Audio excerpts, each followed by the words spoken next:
Northolt in West London has become known to the world for various gang beefs, murders, shootings, stabbings, and for music. West London was typically famous for shopping, galleries, entertainment, and even a royal palace. With rappers hailing from the West like Digga D, Central C, Fredo, and many more, it's clear that this part of London is not lacking in any talent. But talent isn't the only thing that spread throughout these areas. Now, gang beefs have been going on here for decades. Norfolk in particular had two gangs who were caught up in a street beef, which has resulted in numerous stabbings and shootings, and those are 156 versus Rayners Lane. In these two gangs, there's two names that most UK drill fans will know: Teewizz and Teerose. They were both rappers, but they never really managed to see any mainstream success before either of them were sadly murdered. So, how is it that UK drill fans know them? Well, firstly, Teewizz was tragically murdered, and when this happened, as typically seen in the UK drill scene, this would spark their enemies to disrespect them in songs. In the case of Teewizz, there were songs like CGM No Hook, CGM Play for Pagans, Digga D 2K17, CGM Who's on What, plus many, many more that would disrespect him. A lot of those diss songs would gain a large amount of success, but also a lot of negative media coverage, and would even lead to the group 1011 being banned from making music for quite some time. This led to their name change to CGM. This case and a few similar are what led to the nationwide debate about whether UK drill music should be banned completely. So, what actually happened to Teewizz? On the 11th of April in 2017, on an afternoon at around 3:30 p.m., Teewizz, real name Abdullahi Torabi, would be making his way to a shop with some friends and one of his brothers. This is his sister's version of events, which match up completely with the official reports. My mom told him to hoover. He said, okay. He brought the hoover from upstairs to downstairs and he went outside to the shop. He goes, I'm come back, I'm a hoover. So when he was at the shop, he saw his ops. And then my house was 2 minutes away. He could have easily went back home. But the thought of like bringing danger to my mum's doorstep, he never went back home. He went the opposite direction. Then he ran and they chased him. And then he ran into an alley. And then outside the alleyway, when you leave the alleyway, it's a really short alleyway. When you leave, the first door was the door that he needed to go to. But he got out of breath inside the alleyway. Then he started fighting. And as he started fighting, my other brother, if you see on the news, is the name out there? Do you know? No. Okay. So my other brother, he saw him. And then Abdullahi said, it's okay, just go back to Ramsey. Like, he just basically saying, I'm going to fight them off, you go and get them, you know? So my brother goes all the way home and he comes back. And when he comes back, it's too late. The men are not there anymore. Abdullahi's on the floor. And it's a very gruesome sight. And the CCTV footage of the house shows you everything, like, to the T. Even the noises. It was just very wild. And I got PTSD from that. Anyway, my brother picks him up.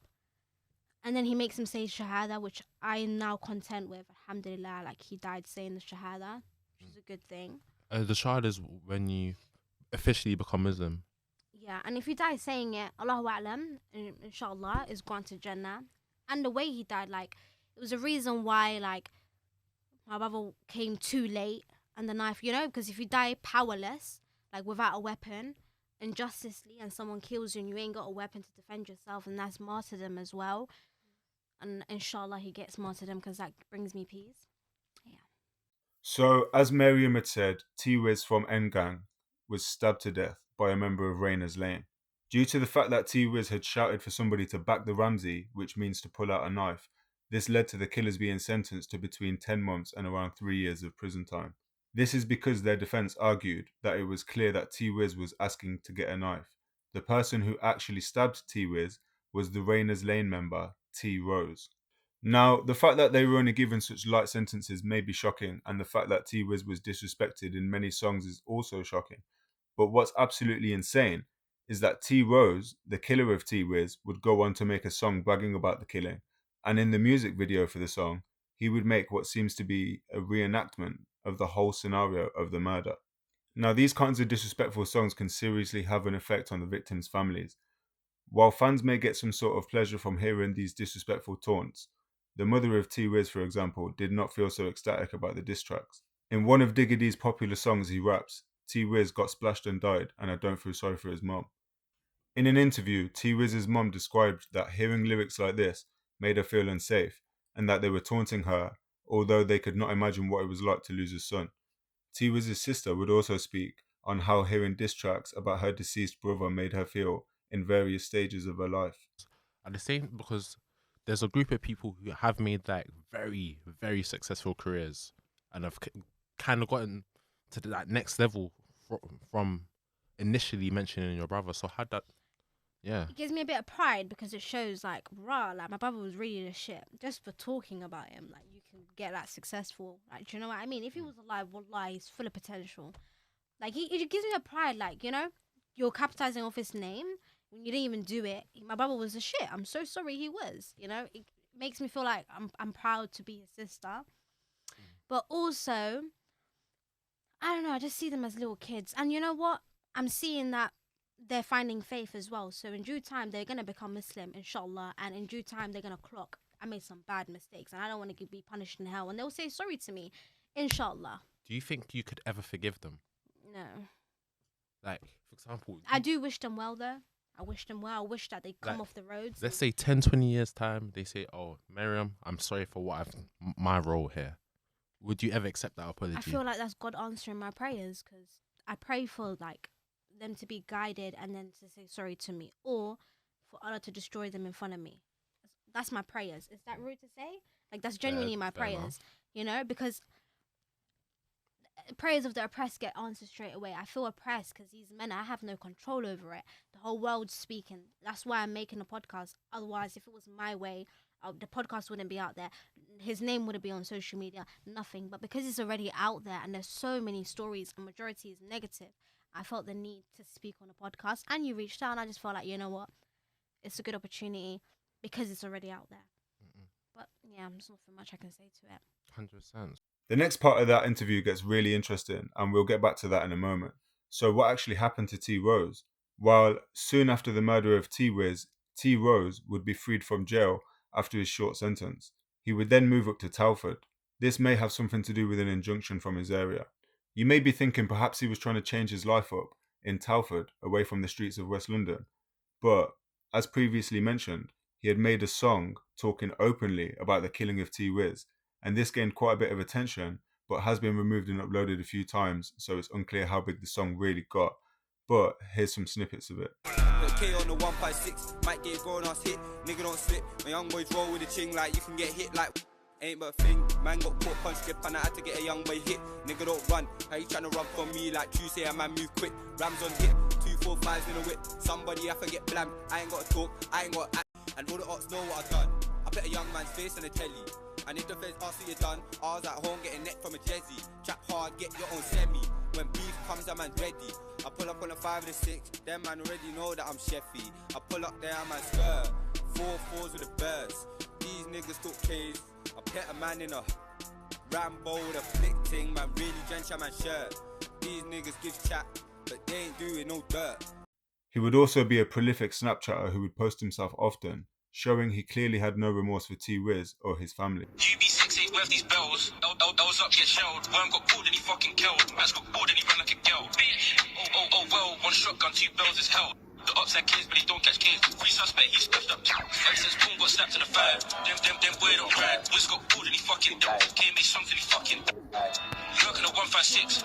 At Bush can get it. Buck J's mum in the 506. The shotgun jump next time, don't snitch. He would even be recorded in video bullying people in a so-called bando. Are you bad? Are you bad? Are you bad? Are you bad? Are you bad? Are you bad? Are you bad? With the trap team. Hey, Smith's next. I go to this little white boy.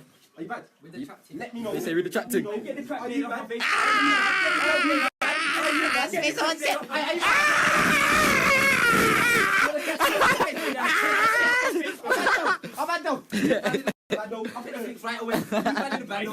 Who's bad? Who's bad? Pio, I beg you let them know. Who's bad? Who patterns in this band though? Everyone needs to remember this. Now, Teerose was in Telford, which is quite a while away from West London, but unfortunately, people would actually find out his precise location. So, 4 years after Teewizz was killed, on the 13th of October in 2020, Teerose, real name Tamba Momadou, would be visiting a gym in Telford.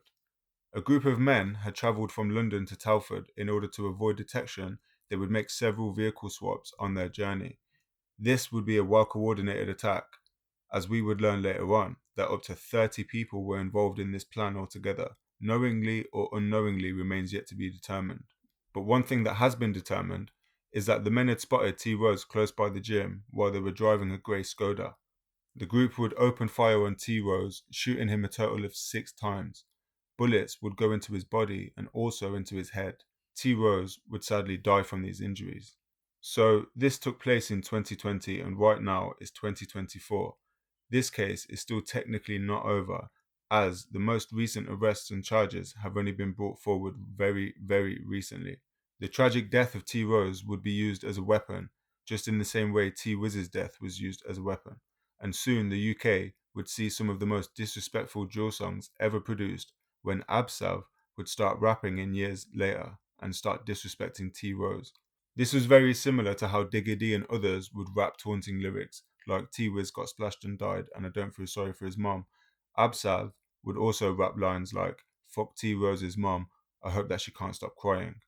I'm not going to get into all of the lyrics that were said, but if you guys do want a full breakdown of the beefs that have spilled into this music beef, then just let me know in the comments. Like I was saying, although this case is not over yet for the Teerose murder, there's been a really huge shocking turn of events, as one of the people being charged for the murder of Teerose is the older brother of Teewizz. So yeah, Teewizz killed Teerose and was allegedly murdered by Teewizz's older brother.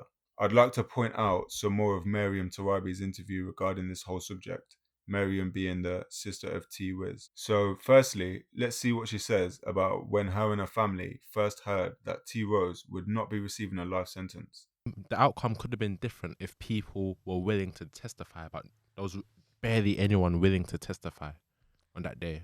Firstly, my family didn't want him arrested. Well, it was half. It was politics within the family. Half of them wanted street revenge and the other half wanted justice from the court. Like me, I don't know.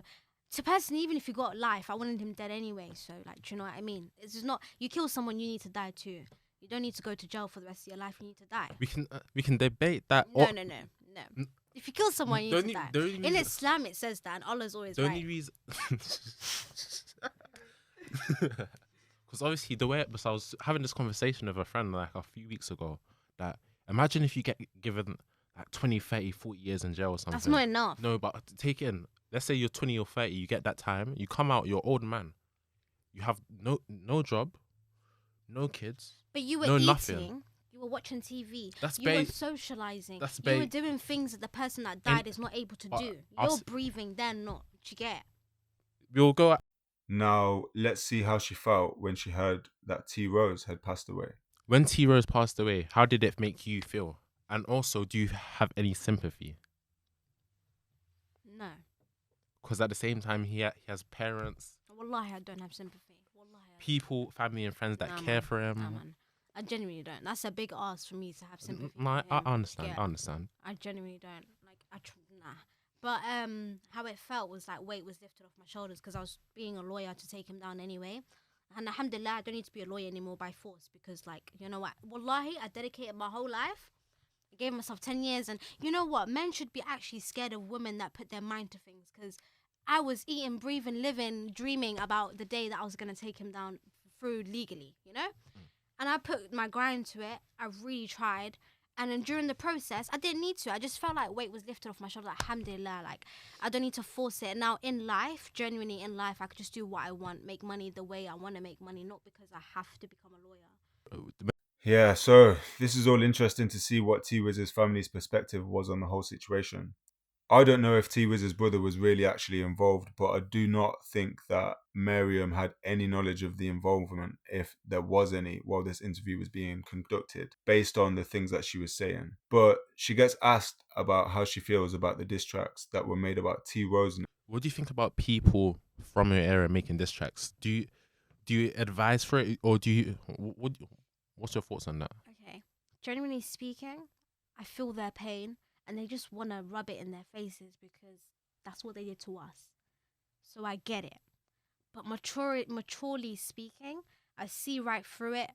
And really and truly, we all know justice has been served.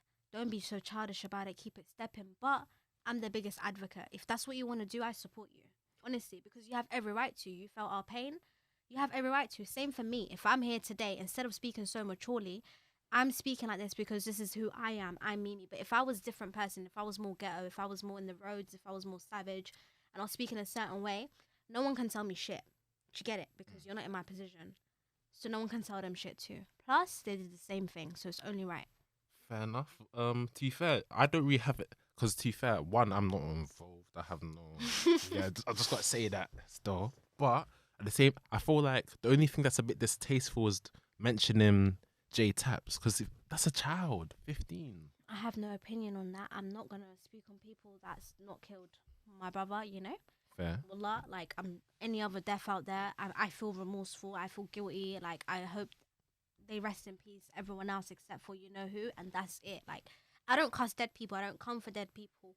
But you cuss Teerose in front of I don't even cuss Teerose, genuinely speak. I don't even cuss him. But you come for him and you cuss him in front of me, good for you. Like I'm not gonna who am I to shut that down? Do you get it? Honestly, this is one of the most interesting interviews because there aren't too many situations in the UK where we get to hear from somebody who is a victim and then receives what they feel is retribution for the crimes done to them or their families.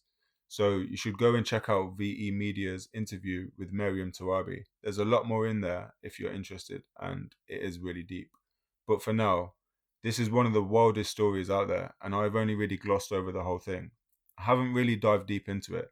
For me to do so, I would really need to get into it, and it would need to be like a 2 hour sort of length documentary about the ongoing war in that part of London. So if that is something that you'd be interested in seeing, then comment below.